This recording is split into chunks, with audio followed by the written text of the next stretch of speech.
Hello, everyone. My name is Deepak, and I'm a tax code advisor. And you probably see my new background. Yes, this painting was sitting on the other side of my office, so I kind of moved it here today and moved the lights a little bit further away, so it kind of brightened up the whole desk area here, which is looking pretty good. I'm almost going blind with all all this extra light in front of me, but I think video quality looks a whole lot better, and I'm not using a very expensive camera or expensive microphone or anything like that. Just a very basic setup. I think this Logitech camera, I might have bought it for like 80 bucks or 100 bucks or somewhere around that. So just to kind of give you an idea, just in case you're watching this and you're thinking, hey, what did he do? How come the picture quality looks so much better? So that's what I did. But today, my plan is to talk to you about side hustle.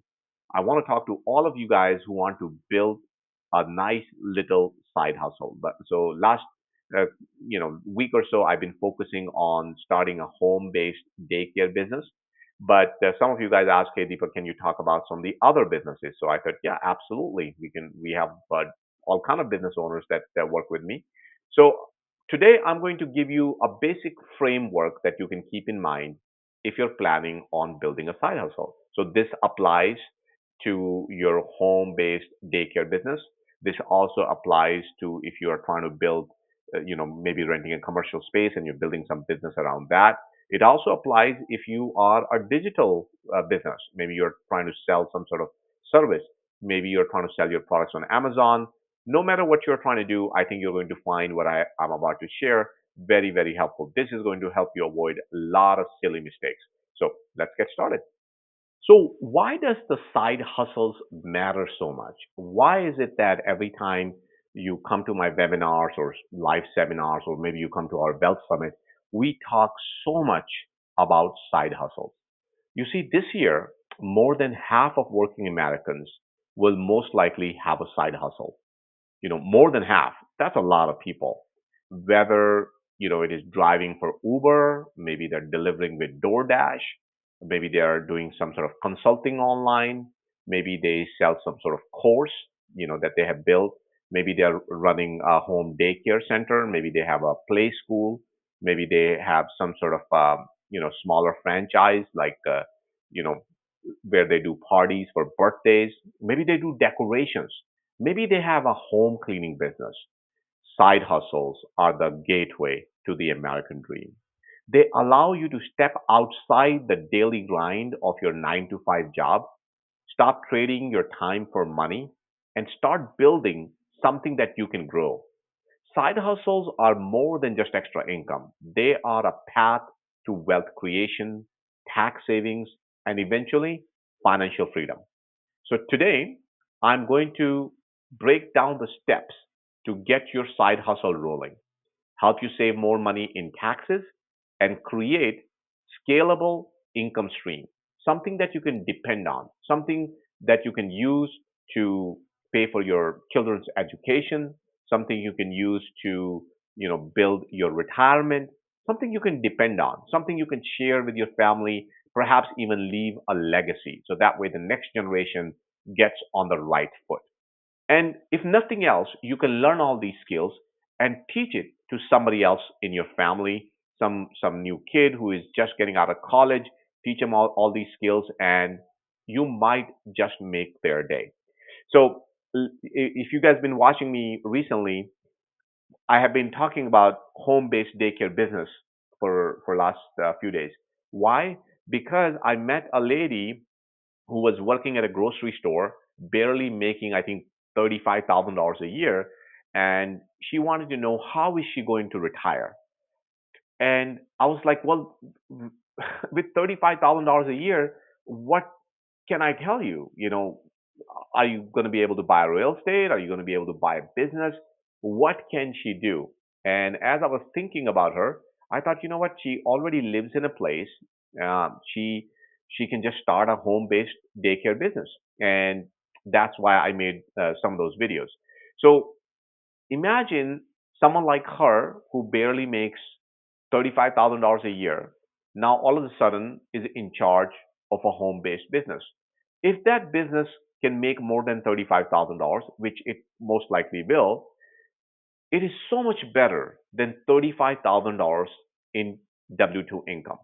Now, I don't want to make this video about all the benefits of being a side hustler, of building a side hustle. I want to really focus on the steps that you need to take.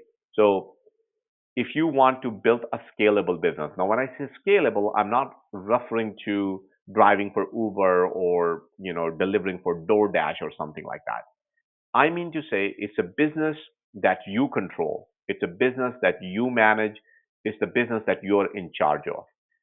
When you are working, for example, Uber or DoorDash or something like that, they want to tell you that you're in business, but in reality, you're not, because they are the one who decides your pay rate.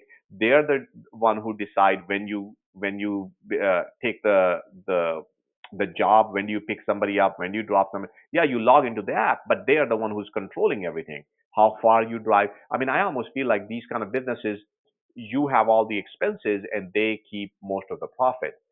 You know, so not bad. It's still better than being on W-2, in my opinion, because you still consider a business, but it's not really a business in a true sense.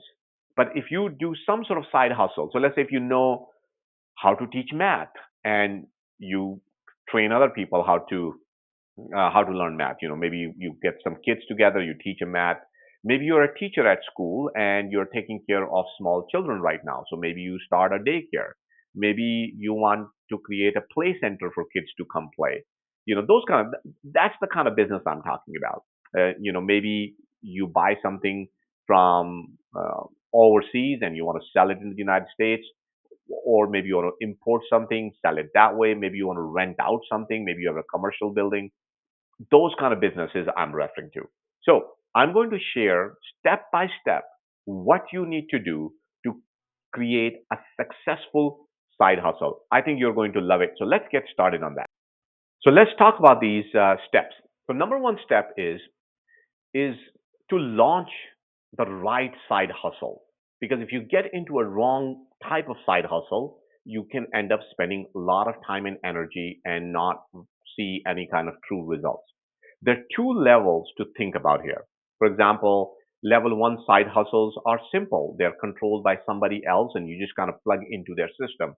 For example, Uber, DoorDash, even consulting gigs. For example, there are these platforms like Upwork, Fiverr. You can provide some services on them. But the problem is your income potential is more or less limited. Now, these are great for getting started. Like I said earlier, I don't mind if you do them because you're still considered a business.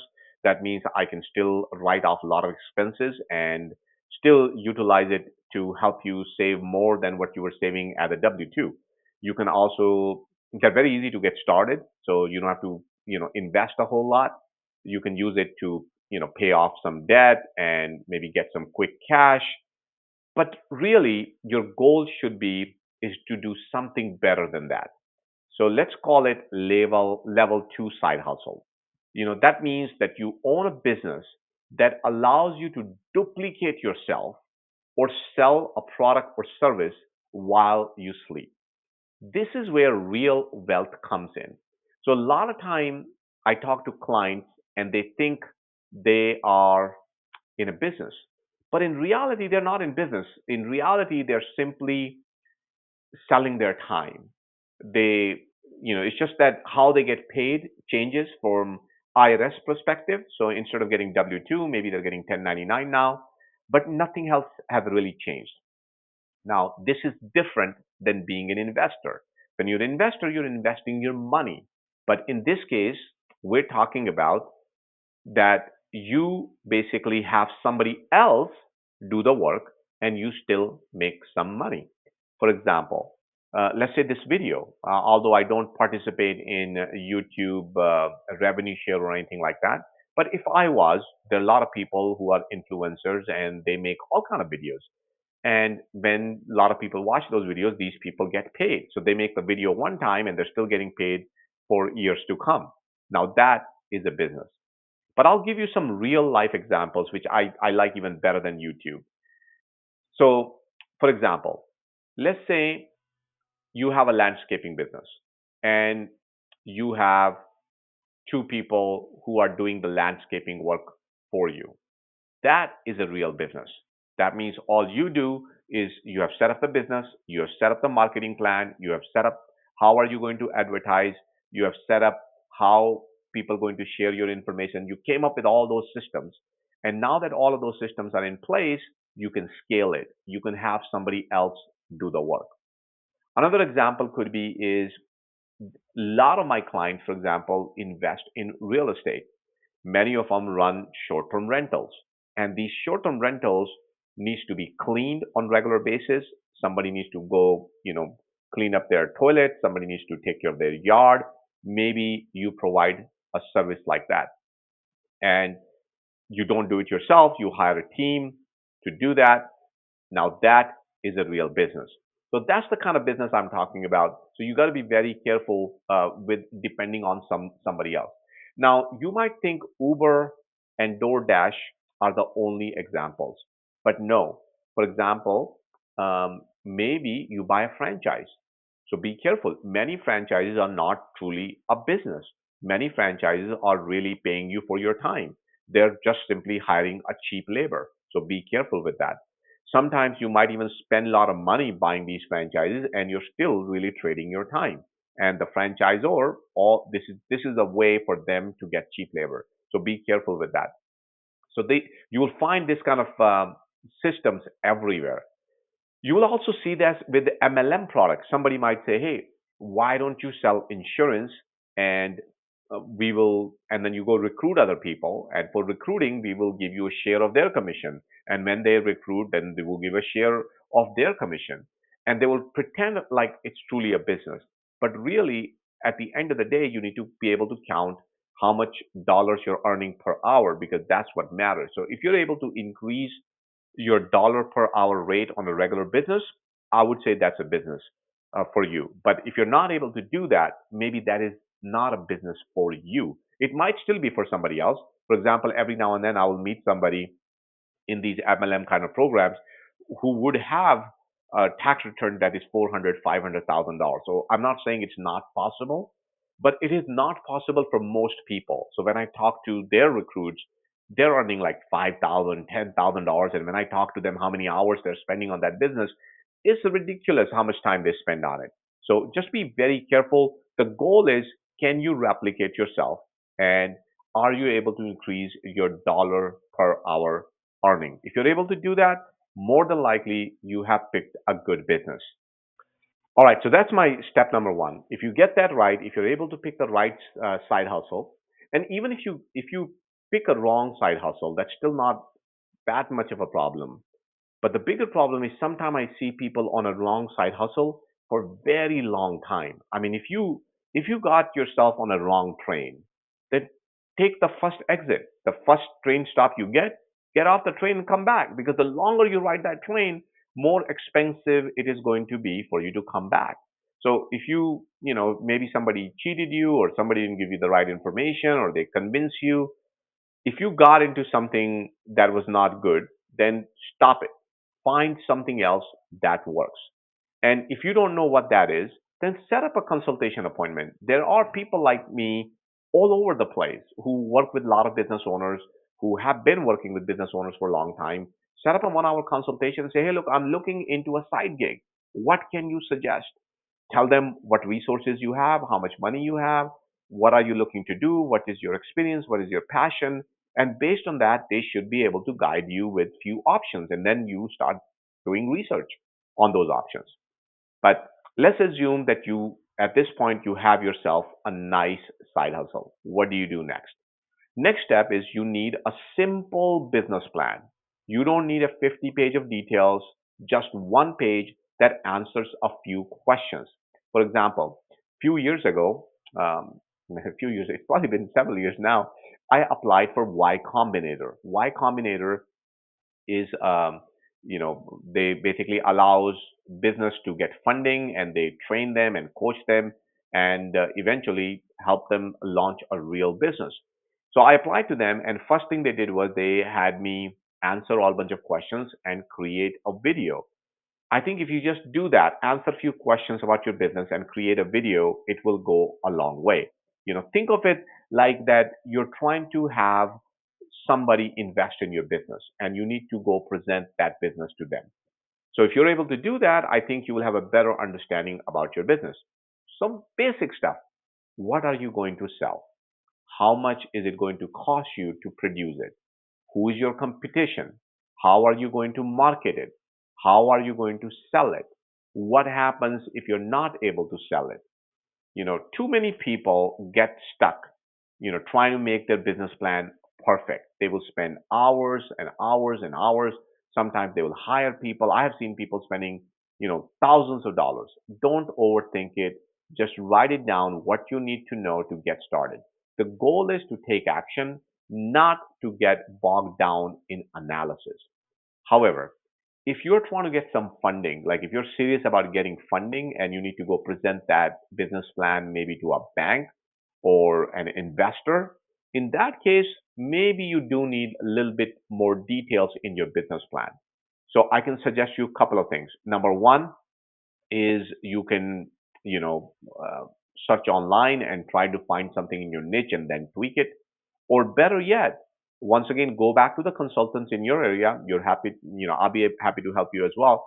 Is say, look, I'm in this business and I want to write a good business plan. Can you help me with it? For example, if you come to me and I have worked in that business before, if I know what I'm, thing or two about that business, then I can probably help you. But if I don't know, then I'll say, no, I don't know. And then you need to go find somebody else who has done something related to that business. They can help you kind of, at least pencil down everything that is related to that business.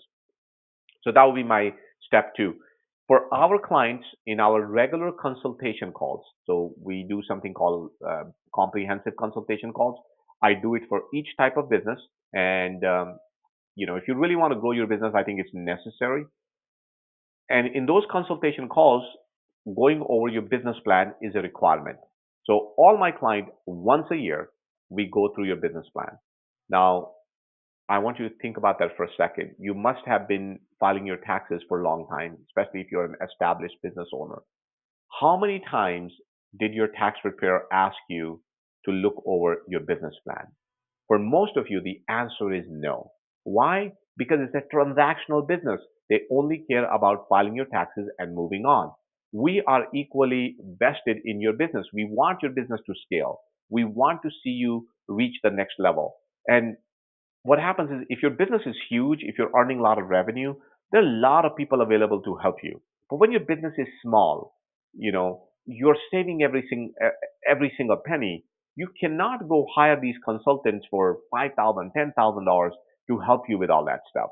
So that's why we kind of simplify all this stuff for our smaller clients and help them, do all these things so they can easily scale. All right.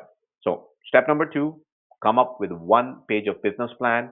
If you don't know how to do it, just talk to us and we'll help you do that during the consultation call. Next thing we want to know is, do you have enough money to start this business? Or we need to go and raise some capital. There are a lot of different ways to raise capital. But first of all, you need to figure out if you even need it. Not every business needs big investments upfront.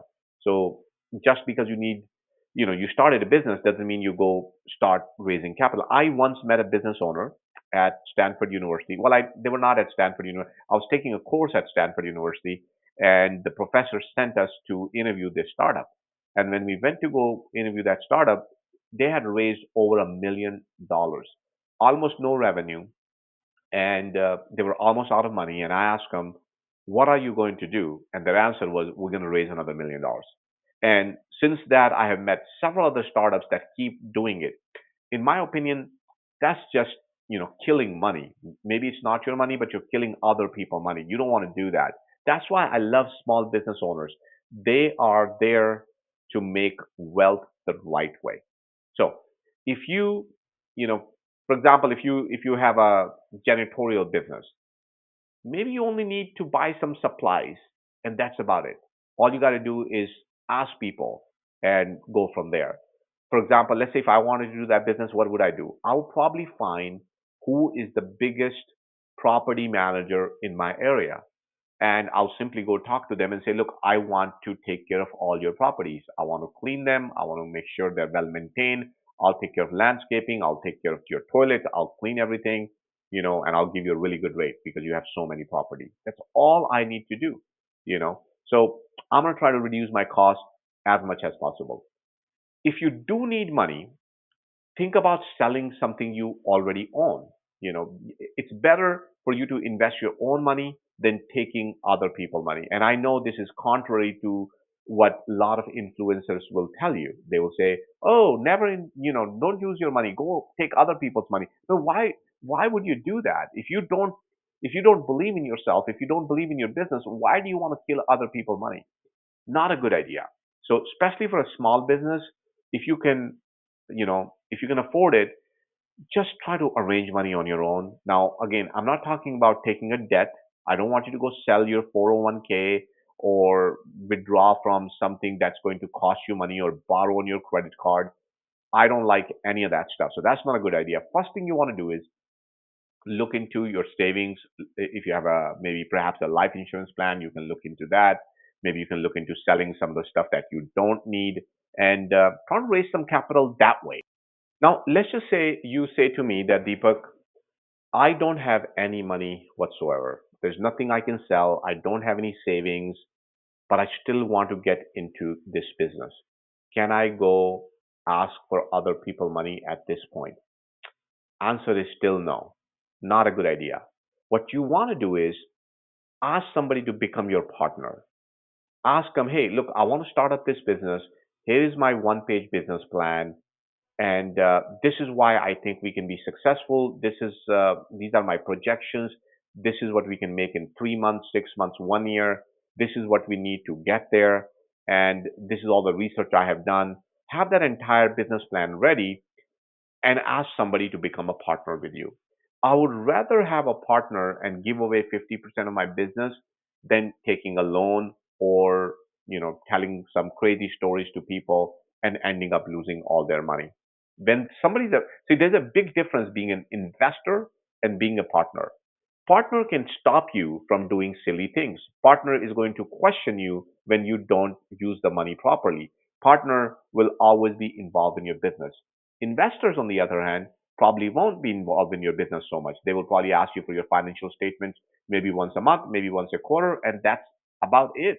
So I would rather find a partner than anybody else. And the last part is obviously is to take a loan if nothing else works. But like I said, that I would be extremely cautious with taking loans, especially if it's a brand new business and this is your first business. So be very, very careful with that. So that's all you really need at the end of the day to get started with your side hustle, no matter what you want to do. Once you got your business plan and you have the capital that you need, it is time to set up a business entity. You have two options here. Option one is to start as a sole proprietor. This is really a bad option, really. You know, you can use your social security number and start earning money. Why did I say it's a bad option? It's a bad option because you're new in business. There's a good chance you're going to make some mistake. And if you made a mistake, you're taking on the entire liability onto yourself. So let's just say somebody starts a landscaping business. You're doing landscaping and you don't have a proper business entity set up. And when I say business entity, I'm not talking about just, you register with the state. That's not the business entity. Business entity has proper operating agreements. They have a proper SOPs. They have proper meeting minutes. They file proper BOI reports. They have board of advisors. They're structured in a business manner that provides protection, that helps you with tax savings. They are designed so that your business can scale based on how quickly you want to do that. So that's why I don't really like this option one to start as a sole proprietor. In some cases, if client comes to me, I'm like, no way you're doing this. You got to do it in the proper way. Why? Because sometimes it's just too much liability. For example, landscaping business. Uh, I mean, you're you're using these instruments that can hurt somebody. They can hurt you. They can hurt your employees. They can hurt somebody at the site. I mean, that's a huge liability. Some people I know they provide food from their home. They're cooking, they're providing meals, and they're just running as a sole prop. And sometimes not even as a sole prop. But if you do that, that's even more risky because if somebody have an allergic reaction or something like that, that can be a big problem. Even Uber, for example, I don't even my Uber and DoorDash drivers, I don't really like them to be on a sole prop either because although Uber and other companies provide some insurance, but still, I want you to be protected anyway yourself as well. So the usual recommendation is to set up an LLC. Where do you set up an LLC? Depends upon what kind of business it is, what kind of assets you have, and which state you live in, and where you do the business. So sometimes you'll say, oh, I always do it in Nevada. Some people say, oh, no, Wyoming. Some of them are Delaware. No, no, in the state you live in. Well, I don't know. All of those could be true. It just depends on all those factors that I just mentioned. So based on that, the answer could be different. If your business starts gaining traction, this is the option you will want to go with to protect your personal assets and set up a more formal structure. If we are the ones setting up LLC, we will be providing your EIN number so you can open up your business bank account, and we'll make sure that the entity is set up properly. We will provide you with your operating agreement. If you're partners, we will make sure that we take care of that. So we will file your BOI report, and if it's for a comprehensive business consultation, meaning we are also taking care of your business plan and some of the other things that we go over, depending upon, we don't do it for all businesses. So depending upon if we do it for that business, then there will be several other things that will come along with it as well. But if we are not doing it, then you need to do it yourself. Obviously, you probably want to get a domain, and set up a website, get some digital business cards. I know a lot of people, first thing they do is they try to order physical business cards. I mean, you don't need that these days. As long as you have a cell phone and just go create a digital business card and send that to your customers. So that's that's important, right? Another thing you want to do is come up with your marketing plan. So you're going to have this great business. You have all these ideas, but these are just ideas in your head. Now you want to transfer them over on a paper, so you know exactly what you need to do. So this is where you decide how are you going to reach new customers. What will your branding look like? What platforms you will use for advertisement? For example, would you be doing social media? Would you be doing local networking or something else? Your marketing plan is not like you do it one time and forget about it. It more than likely it's going to change over time. So that's okay. Let it evolve. But the most important thing is to have something. Many times I see clients will set up a entity, they will have a business plan, they will have all these ideas when they come to me, and 6 months later or sometime at the end of the year when they come for their tax filing, I ask them and they go like, we haven't done anything. And why they haven't done anything? Because they did not follow through on their business plan. For example, if your marketing strategy is to use Facebook, then you need to make posts for Facebook. If it's a blog, you need to write a blog. If it's for YouTube, then you need to create your YouTube videos, whether you're getting any kind of traction or not. The idea behind marketing plan is that you do what you have promised yourself that you will do. So that's your next step. So once you have all this going on, I think a lot of people start their business because they got inspired by somebody else's business. And that is absolutely fine. I have said it again and again that you can be a successful business owner if you can provide an average experience to your customers at a lower price, or you can provide a better experience for higher price. If you can do one of those two things, you'll be just fine. But inspiration should not be, you know, looked at as a competition.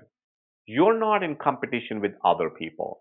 For example, if somebody can make a better video, somebody can talk faster, maybe they have a better accent, I should not stop making my videos. If somebody have an office in a, $10 million building, that should not stop me from having an office, maybe in my garage or at somewhere else. I'm not competing with anyone. I'm building my business. Building a business takes time, and comparing yourself to others will only lead to frustration. So don't do that. It might take you 3 weeks, it might take you 3 years to launch your side hustle. Be patient. The important thing is that you're moving forward. You're not going to learn how to play guitar in 1 week, 1 month. It's going to take you some time. If you are trying to do something, the best thing you can do is learn how to do that thing for a long time. But just don't learn, execute on it. Go try it, experiment with it. Let people see what you're doing. For example, if you go to my YouTube channel, some of the videos you will see are just, you know, they don't have proper lighting, and maybe even this one is not that good. But I know 1 year from now, 2 years from now, I will get better at doing videos. But I would not get better at doing videos if I don't make any videos. I don't have a coach. I did not hire somebody, which I can easily do, by the way. I can go out there and find somebody and pay them maybe 500,000 bucks and say, look, I don't have time to learn all that stuff. Just teach me. My problem is I don't have time to go find that person and teach me. I'm busy with appointments all day long. So anyhow, the point is continue doing it. Don't feel pressure to succeed overnight. The process of building a side hustle should be something that you enjoy. You need to have fun with it. You're creating your own path to financial independence. So go at your own pace and embrace the journey. For example, if you're doing home-based childcare center, enjoy it. I mean, you're with the kids, just have fun. I mean, you would never probably have any kind of stress if you just enjoy the journey. But if you're always, oh my God, that childcare center is 5 million, that one is 10 million, that's going to frustrate you. So be careful with that. Big part of your success in your side hustle is going to be your mindset. What do you hear? What do you think? Extremely important. You need to be passionate about your idea, but at the same time, you need to be realistic. If you're constantly stressed out or anxious, you're more than likely going it the wrong way. You need to get some help. You need to get some advice. Maybe meet with other people who are in your field, who are trying to do something, who've been there, and get some advice from them. Focus on the possibilities. What can be done? Why are other people successful? Why am I having a hard time? Ask that question. A positive mindset will help you stay motivated and creative, allowing you to see opportunities where others see problems. That's the kind of person you need to be. Once you have launched your side hustle successfully, and when I say successfully, I mean you actually start making money, the next step is to scale. Scaling means you're growing your business in a way that doesn't rely on your working hours anymore. So in the beginning, if you're putting a lot of hours, I can understand that. But the moment you say, look, now I'm ready to scale my business, you should not be putting that many hours. Now you should have some processes in place. You need to have some people doing the stuff. Your product should be selling even when you're sleeping. So scaling does take time. It does take some effort, but it is what will ultimately allow you to build real wealth and free up your time. Now, I'm going to add one very important point because I know some of you guys are probably going, oh my God, no, I don't want to do that. I don't want to have a headache of employees. I don't want to scale it that way. Is there another way to scale? Yes, absolutely.